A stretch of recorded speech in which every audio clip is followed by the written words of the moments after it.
In the year 2233, the USS Kelvin of the Starfleet was investigating a storm incident on the fringe of the Federation territory, only to discover upon arrival that the storm was caused by a black hole. Before they could react, a massive Romulan warship appeared, several hundred times larger than the Federation starship. Utilizing advanced weaponry, the Romulans launched a deadly attack on the Kelvin, disabling its shields, damaging the warp engine, and severing the weapon systems. With the Kelvin powerless, the crew was forced to abandon ship. Just then, the Romulans demanded that the captain of the Kelvin come aboard the Narada to negotiate a ceasefire. For the safety of his crew, the captain agreed to their terms and handed command of the Kelvin over to his first officer, George Kirk. The captain ordered George that if he did not respond within 15 minutes, he should evacuate the ship immediately. Upon arriving at the Narada, the Romulans immediately questioned the captain about the ship he was on and the whereabouts of Ambassador Spock. The captain did not recognize Ambassador Spock. They then asked the captain what year it was in the new calendar, and after he answered, the Romulan leader fatally stabbed him. Simultaneously, the Kelvin received news of the captain's death. George ordered all crew to escape via life pods, including his pregnant wife. He set a collision course with the Narada, but with the auto-navigation offline, he had to manually steer the ship to ensure the safety of the crew escaping. His wife gave birth to a boy in the escape pod, and in his final moments, George heard his son's cry but would never meet him. He named the boy James, remaining forever in the depths of space. 10 years later, in Iowa on Earth, a young boy recklessly drove an antique car on the highway, with his mother not on Earth and his stepfather unable to control him. A mechanical police officer pursued him. The boy turned towards a quarry, and eventually, the car fell off a cliff, but the boy jumped out just in time. When the police officer asked his name, he disdainfully said he was James Kirk. Meanwhile, on the planet Vulcan, young Spock was enduring taunts from his peers about his mixed heritage. They mocked his human mother, which was their 35th attempt to elicit an emotional response from him. This time, they went too far, insulting his mother, and Spock retaliated fiercely, disappointing his father who reprimanded him for his lack of emotional control. As Vulcans are a species unaffected by emotions, his father told Spock that he could choose his own destiny. As Spock grew up, he stood at the Kaliner ceremony, which would determine his future. His mother had told him she would be proud of him, no matter what decisions he made. The elders were pleased with Spock's performance, granting him a spot in the Vulcan expedition team, but his decision to also apply to Starfleet displeased them. Spock explained that preparing multiple options was logical, but the elders told him it was unnecessary, though they still decided to accept him, despite what they deemed imperfections, his human mother. This touched a raw nerve for Spock, leading him to decline joining the Vulcan expedition team and deciding to enter Starfleet instead. Meanwhile, at a bar in Iowa, a drunken James got into a fight with Starfleet cadets over flirting, holding his own against 5 opponents but getting beaten up badly. Captain Pike intervened, and upon learning that James was George's son, tried to persuade him to join Starfleet. James was initially dismissive, but Pike mentioned how his father had saved 800 lives under 12 minutes of command. He believed James could become an officer in 4 years and command his own starship in 8, but James remained indifferent. Before leaving, Pike told him the registration location. The next day, James arrived at the Riverside shipyard, where the still under construction Enterprise awaited. He boarded the shuttle for new cadets. Surprisingly, Uhura, whom he had met at the bar the previous night, was also a recruit, along with another new recruit, McCoy, who was reluctant to join Starfleet. After some mutual complaining, they became friends and started their less than pleasurable space journey together. 3 years later, the Romulans were still waiting near the black hole for Ambassador Spock. After a 25-year-long wait, they finally captured a small spaceship that appeared. At Starfleet Academy, the cadets were undergoing the second phase of testing. James approached the exams casually and successfully completed the simulation, but Spock accused him of cheating and brought him before the Federation Council. James defended his actions, but just then, the Council received a distress signal from Vulcan, abruptly ending the hearing. With Starfleet's main fleet on a distant mission in the Laurentian system, the fleet had no choice but to send the cadets on a rescue mission immediately. The cadets were assigned to different starships based on their abilities, with the top students, including Spock and Uhura, assigned to the new Enterprise. However, James was not allowed to board any starship until the Council's decision. McCoy ingeniously injected him with a vaccine that put his body in a critical condition, allowing him, as a medical officer, to take his patient aboard the Enterprise. Starfleet was ready to warp to Vulcan, but the Enterprise's helmsman, Sulu, caused a mishap due to unfamiliarity with the control panel. Encouraged by his teammates, he eventually managed to launch the ship successfully.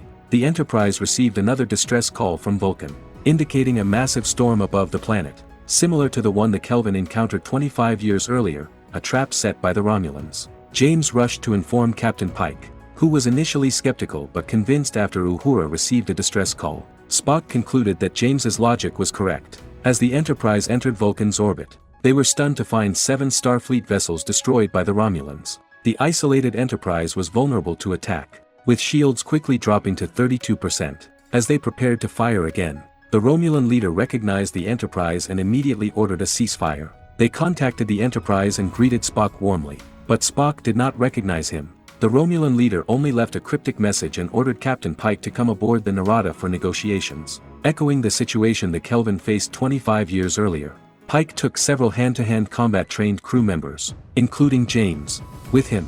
Meanwhile, he left the Enterprise in Spock's charge. As the captain headed to the Narada, he sent James and his team towards Vulcan, dropping them on a Romulan drilling platform. The platform had drilled a huge vertical shaft into Vulcan's surface, and the drilling beam interference blocked all communications and transporter beams. James and his team had to disable the platform for the Enterprise to establish contact with Starfleet. During the descent, Sulu and James successfully landed on the platform, but another overly excited team member fell off the platform and was instantly incinerated by the beam. James and Sulu engaged in a fierce battle with the Romulans, eventually defeating them and sabotaging the drilling platform. Meanwhile, the Romulans deployed red matter on Vulcan, creating a black hole at the planet's core that would destroy the planet within minutes. As the platform collapsed, Sulu accidentally fell, and James jumped after him, catching him and activating a parachute. However, unable to bear the weight of 2 people, the parachute detached. At the crucial moment, the Enterprise successfully beamed them back aboard. After James and Sulu were transported back to the ship, Spock beamed down to Vulcan's surface, attempting to save the Elders, including his parents. But as they were about to transport, the ground collapsed, and his mother failed to be beamed back. Spock recorded in the ship's log that over 6 billion Vulcans died, with less than 10,000 surviving.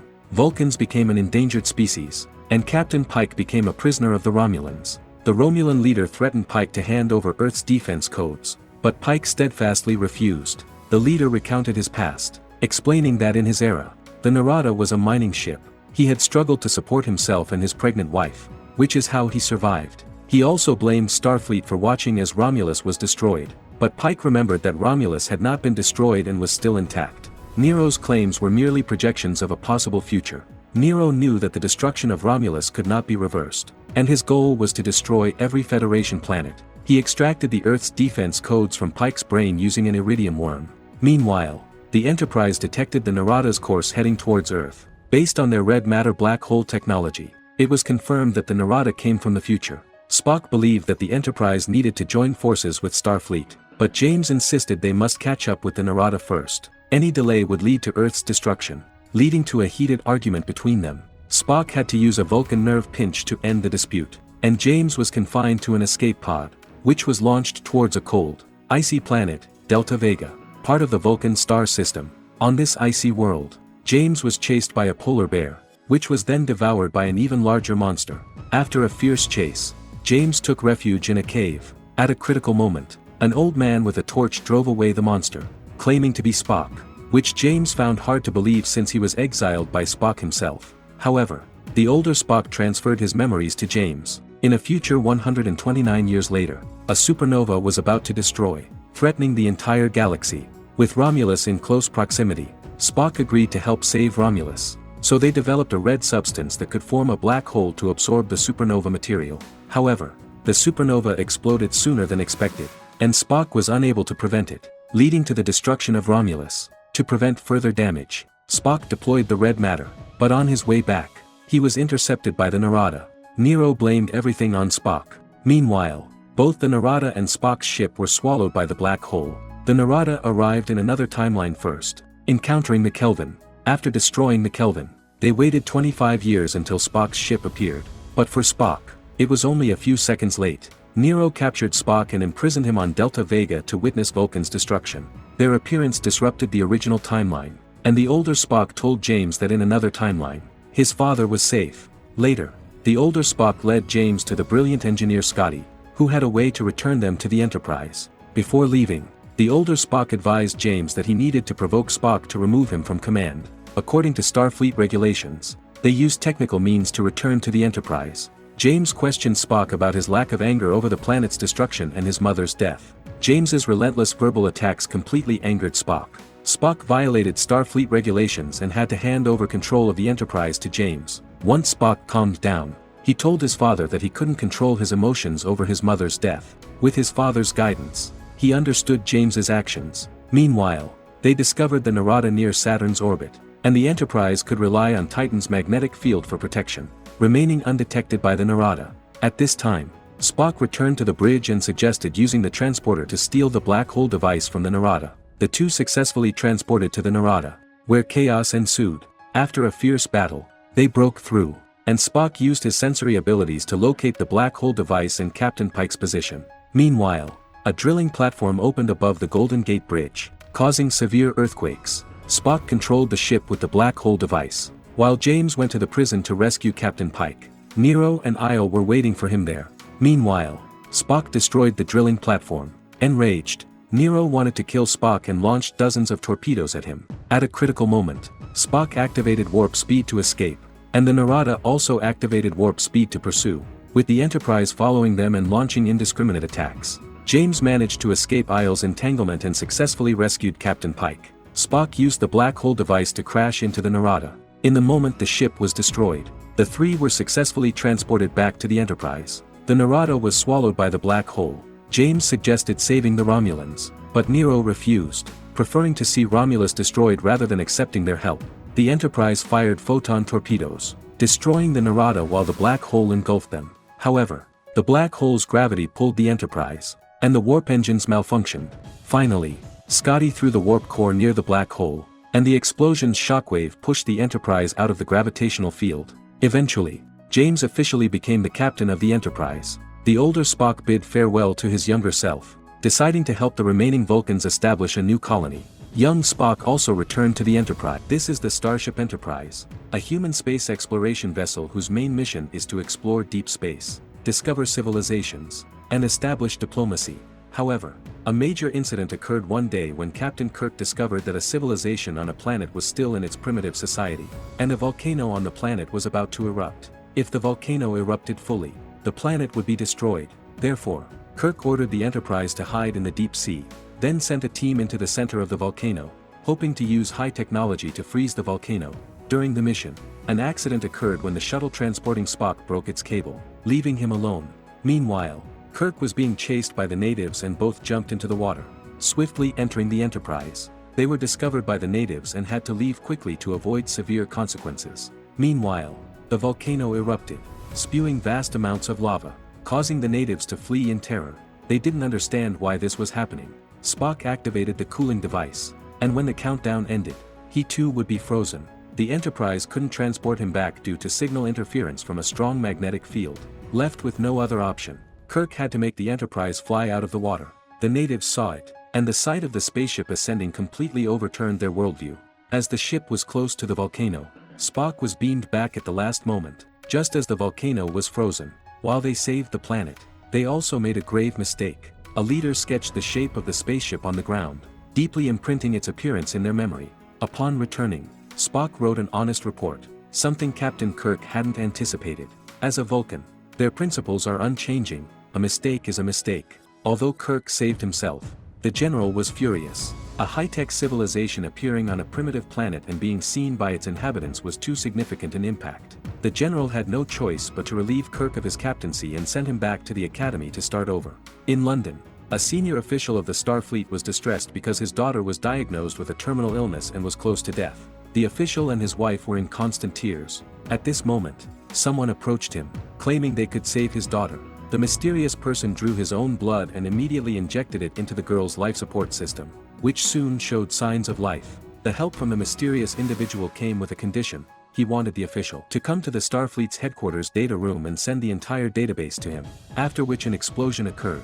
Following the incident, the general urgently called a meeting with all senior officers, including Kirk. The mysterious man was named Harrison, and while it was unclear why he bombed the data room, he certainly couldn't be overlooked. Kirk found anomalies in the data during his investigation. Why would Harrison bomb a relatively unimportant data room? Perhaps this was just the beginning. According to protocol, Whenever a significant event occurs, all senior officers must gather for a meeting, possibly Harrison's true scheme. As he finished speaking, disturbances arose outside. Indeed, Harrison's goal was to kill everyone present. Amidst the chaos, people died continuously. Kirk picked up a gun and fired out the window, but it was nearly ineffective. He then thought of a plan, tied a rope around the gun, and threw it at the aircraft's engine, finally causing severe damage to the aircraft. At a critical moment, Harrison escaped through teleportation. Many senior officials died, including the general who had promoted Kirk. Kirk swore revenge, and under comprehensive tracking, discovered that Harrison had fled to a place unreachable by Earthlings. Although the destination was unreachable, it didn't mean it was completely inaccessible. The planet was Klingon territory, and Klingon were enemies of humans. Harrison was clever. If humans went there to settle accounts, it would undoubtedly spark an interstellar war.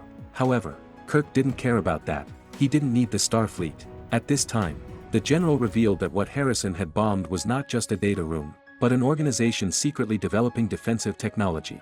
The general also wanted to show the Klingon a lesson. They were too despicable. This time, Kirk could carry the newly developed photon torpedoes, which had a long range and were untraceable. As long as he eliminated Harrison, he was to return immediately. This was the general's strict order. Following this, Kirk began assembling his team, which now included an additional member, Carol, a scientist proficient in advanced weaponry. Unexpectedly, the chief engineer Scott disagreed with loading the torpedoes onto the Enterprise. He didn't know what was inside, and Kirk couldn't disclose the mission details, leading to a standoff. Eventually, Kirk reluctantly dismissed Scott, and once everything was ready, the Enterprise headed towards the Klingon planet. This time, their flight was with the intention of assassination. Midway, Kirk revealed the truth, believing that everyone on the ship would understand. The warp engine accelerated their speed, but halfway through, the engine room forcibly exited warp speed due to overheating of the warp core, necessitating the stop. It seemed that Scott's absence was significant. With 20 minutes left to the destination, Kirk decided to proceed in a small craft, taking Spock and his girlfriend Uhura with him. Before leaving, Kirk repeatedly instructed that if anything unexpected happened to them, they should immediately flee to avoid triggering an interstellar war. The 20-minute journey was brief, and as acting captain, Sulu broadcast a call to Harrison, warning him that dozens of torpedoes were aimed at him and he should surrender or be annihilated. This move was clearly meant to intimidate Harrison. They thought everything was flawless, but as they entered the target range, a Klingon warship quickly approached. Kirk and his team were pursued by the enemy, and their vessel, lacking offensive capabilities, could only flee. However, the enemy's ship was slightly faster, and it was only a matter of time before they were caught. Suddenly, Kirk spotted a gap ahead and tilted the ship to try to shake off the pursuers. However, when they emerged, several warships were waiting, and the enemy demanded that Kirk and his team disembark for trial. Uhura, who understood a bit of their language, tried to communicate that they were there only to capture a fugitive and had no intention of provocation. However, just as Uhura started talking, the other side grew impatient and attempted to kill her. At that moment, a person appeared in the distance. It was Harrison, who opened fire wildly. Meanwhile, Kirk and his team joined the battle, engaging in a life-and-death struggle. The Klingon weapons were no match for Harrison's advanced armaments. Even their warships were ineffective and were quickly annihilated. Harrison could have killed Kirk and the others, but he considered the broadcast about the torpedoes and had no choice but to surrender. A move that Kirk found incomprehensible given Harrison's strength. Kirk, infuriated, punched Harrison repeatedly, but Harrison did not retaliate, and despite Kirk's efforts, he was unharmed. Subsequently, Harrison was taken back to the Enterprise, and a doctor took his blood for analysis. They wanted to understand why Harrison was so strong. Harrison warned that if they ignored him, everyone on the ship would die. Kirk, being perceptive, took this seriously. Harrison then provided coordinates and asked Kirk to check what was at that location. Harrison also revealed that the torpedoes contained a shocking secret, suggesting they open one to see for themselves. This statement made Kirk suspicious. Leaving the confinement room, he immediately called Scott, asking him to check the coordinates. Although Scott had been dismissed, he still cared about the Enterprise and Kirk. He pretended to refuse but had already started moving. Then, Kirk decided to dismantle a torpedo, but since no one knew what was inside, for safety, Carol took the torpedo to a nearby planet to disarm it. With Carol and the doctor's efforts, the torpedo was finally opened, revealing a human inside, which surprised everyone. On the other side, Scott, piloting a small ship, arrived at the coordinates, where he found a massive mechanical factory manufacturing unknown objects. as they had never heard of this factory before. The doctor examined the cryogenically frozen people and discovered it was an ancient technology, obsolete since the invention of warp speed, meaning the people inside were at least 300 years old. They then confronted Harrison, who admitted he had placed the people there.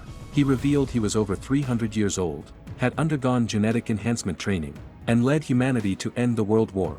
After peace was achieved, he and his group were deemed criminals, exiled to space, and cryogenically frozen.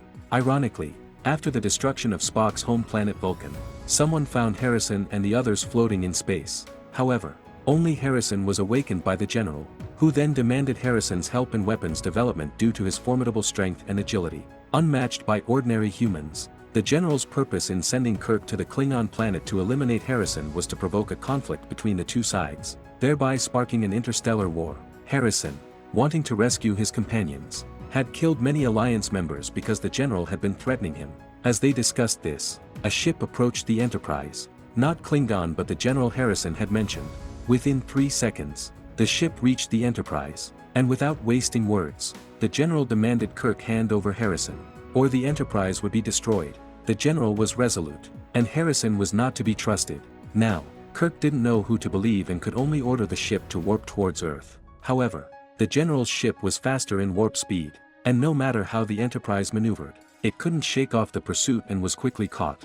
Facing powerful firepower, the Enterprise had no chance to retaliate. Seeing this, Carol tried to persuade the general, but he gave her no chance and teleported her over. At this moment, Kirk began to concede, taking responsibility for everything himself and asking that the crew be spared. However, the general had never intended to leave any survivors and prepared to fire. Just as the shot was about to be fired, the general's ship was invaded, and its weapon system was instantly disabled. It turned out Scott had infiltrated the ship and secretly disabled the weapon system. Kirk immediately thought of a counterattack, planning to join forces with Harrison to eliminate the general first. He wasn't sure what would happen if Harrison was released, but there was no better option at the moment, and Scott could only hold them off for a short time. Kirk's plan was simple. He and Harrison would remotely jump onto the general's ship and eliminate them from the inside, requiring Scott to precisely open the airlock, or they would be forever stranded in space. The flight was extremely dangerous, as they could easily collide with debris and veer off course, but they eventually landed safely. Meanwhile, Spock's father unexpectedly sent a video. Harrison was the most formidable enemy of the Enterprise, and his terror was not as simple as it seemed on the surface. They had to be very careful. Vulcan had paid a heavy price to repel him. At that moment, just as the general was preparing for a second attack, Kirk and his team arrived in time, gaining control of the situation, and Scott knocked Harrison unconscious with a shot. As Kirk was about to escort the general back to the Enterprise, Harrison woke up. With his capabilities, these people were no match for him, and he targeted the general without hesitation, eliminating him and then threatening Spock to launch the torpedoes onto the ship, or Kirk and the Enterprise would be doomed. Spock, heeding his father's words, could only lower the shields and carefully package all 72 torpedoes for Harrison to control. After receiving the torpedoes, Harrison transported Kirk and the others back to the Enterprise, planning to erase all traces of the Enterprise from space. He began to bombard the Enterprise with heavy fire. However, Spock had a backup plan. What he transported wasn't Harrison's people but a bunch of bombs. When the countdown ended, Harrison's ship was destroyed. Although Harrison was dealt with, the Enterprise was left without power and, caught by Earth's gravity, was rapidly falling towards the planet. The only solution was to enter the engine room and manually activate the warp core to restore power, a task that only Kirk could undertake, as entering the warp core meant exposure to radiation, a highly dangerous endeavor. Eventually, Kirk entered the engine room, successfully connected the warp core, and stabilized the ship, but he was infected with radiation and beyond help. Meanwhile, Harrison, surprisingly still alive, set the ship's course for the Alliance headquarters, planning a mutual destruction to erase humanity. The massive ship sped towards the ground, causing an unimaginable disaster. At that moment, Spock decided to go after Harrison, determined to eliminate him. When Spock was transported to the ground, he encountered Harrison fleeing, and a chase ensued on the streets. Meanwhile, the doctor suddenly discovered revived small animals, realizing that Harrison's blood was the cause, and contacted Spock to obtain Harrison's blood, hoping to save Kirk. Subsequently, a fierce battle unfolded, and initially, Spock was no match, either being outrun or severely beaten. At a critical moment, Uhura arrived in time, continuously shooting to temporarily immobilize Harrison, allowing Spock to quickly subdue him. Eventually, Kirk was successfully revived, and Harrison fell into a deep sleep, never to awaken again. After complex repairs, the Enterprise was renewed, and Kirk continued to lead the crew on their explorations.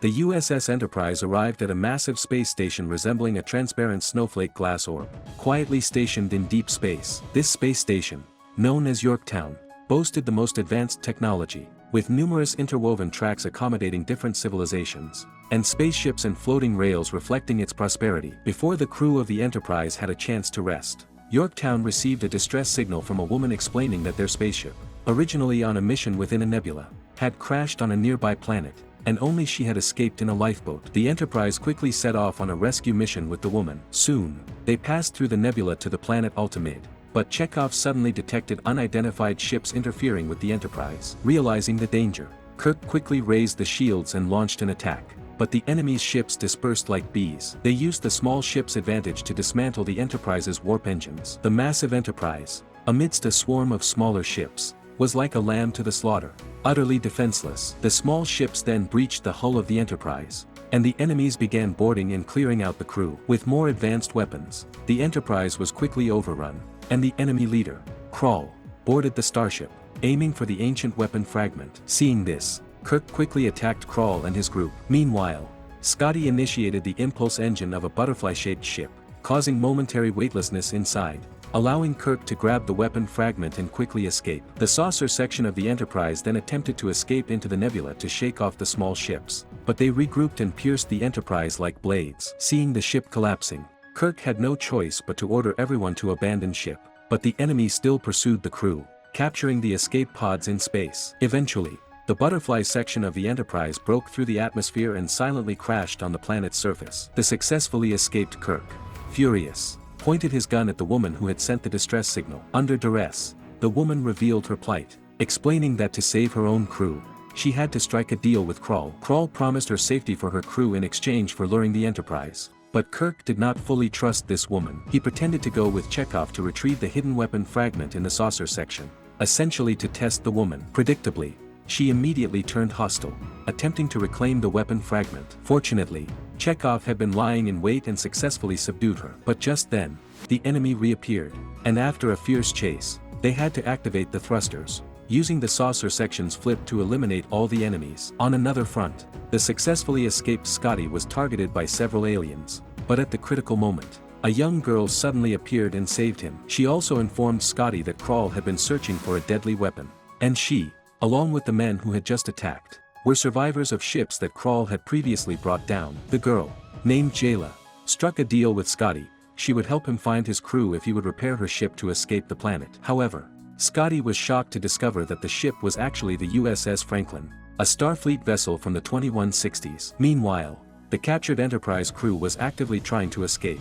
Sulu and Uhura used Jinstet's highly corrosive snot to open their cell door and escape. After they successfully sent a distress signal, they discovered that Krall had accessed Yorktown's database and obtained all information about the Starfleet. But then, the enemy suddenly appeared, bringing Uhura and Sulu before Krall. It turned out that Krall had intentionally allowed them to send the distress signal, aiming to lure Yorktown's armed forces here and then launch an attack on Yorktown. Furthermore, they discovered that Krall had been absorbing the life force of others to replenish his own energy, and he quickly drained 2 Enterprise crew members. Elsewhere, Jayla and Scotty were repairing the ship, but Jayla's trap was triggered. They went to check and found that Kirk and Chekhov had fallen into the trap. Jayla quickly released them after Scotty's explanation. Then, Scotty took Kirk and Chekhov to the Franklin, a starship that had disappeared in the 2260s. Although they did not know why the Franklin was there, Scotty assured them that the ship could be repaired and ready to fly soon. At that moment, Chekhov received a signal from McCoy. It turned out that McCoy and Spock had not been captured by the enemy, but Spock had sustained an abdominal injury, slowing their progress and soon to be discovered by the enemy. Fortunately, Scotty cleverly used a cargo transport method to beam them back to the Franklin, where McCoy quickly treated Spock's injuries with limited medical supplies. To rescue the trapped crew, they formulated a detailed rescue plan. Since Jayla knew the location of Krall's base, Kirk immediately headed there with her. Meanwhile, Krall, unable to find the weapon fragment, was furious and prepared to drain Sulu's life force. Seeing the situation as critical, a crew member couldn't help but stand up. It turned out that Kirk had hidden the weapon fragment behind his head, and Krall, having obtained the fragment, proudly introduced the weapon to everyone. Since the weapon had the power to destroy worlds, the ancients had split it into two and cast it into space. Now that Krall had successfully combined them, he used a crew member as a test subject to demonstrate the weapon's destructive power. At this moment, Kirk rode a motorcycle into Krall's base, using Jayla's holographic technology to continuously distract the enemies, while Jayla led McCoy and Spock to rescue the Enterprise crew. Although the crew was quickly transported back to the Franklin, Krall and his minions prepared to depart, and a dense swarm of bee-like ships rushed towards Yorktown. As Yorktown was about to fall into crisis and the old Franklin was unable to launch within the atmosphere, Kirk decided to use inertia to gain speed for the Franklin. As the engine started, the ship quickly fell off a cliff. Just as the Franklin was about to crash, it reached the necessary speed for takeoff and soared into the sky, leaving the planet. At the same time, Krall's ship had passed through the nebula and begun destroying Yorktown's defense weapons. Although Kirk and his team received a distress signal,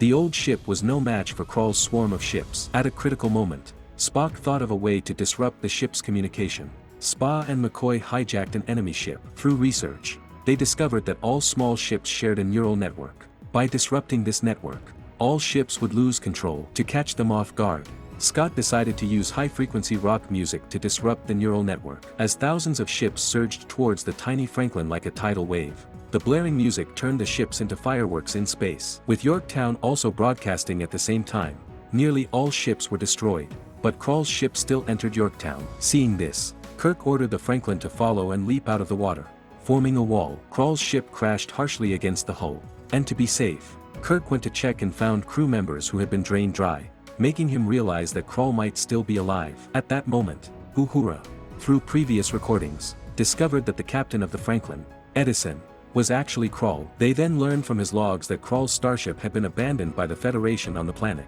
but over time, he had mastered a technology to extend life. He had also discovered unmanned mining ships left by aliens on the planet. Thus, Krall began planning his revenge against the Starfleet. Meanwhile, Krall had climbed into the air circulation system, preparing to release the deadly weapon. Fortunately, Kirk arrived in time, and the two immediately fought fiercely. During the struggle, they burst through the glass and flew out. However, Krall, unwilling to give up, used gravitational flow to return to the air circulation system and successfully released the weapon. Seeing this, Kirk quickly went to activate the hatch to expel the deadly weapon into space. But at that moment, Krall attempted a sneak attack. Kirk kicked him into the black matter and quickly expelled him into outer space, turning the hateful Krall into ash, while Kirk was caught by Spock in a critical moment, narrowly escaping disaster. Finally, Jayla received an acceptance letter from Starfleet Academy, and Spock opened a keepsake from the older Spock, which contained a photo of the Enterprise crew from another universe, a family that had once struggled together. The new Enterprise also began reconstruction, ready to continue the unfinished journey of exploration with all its crew members.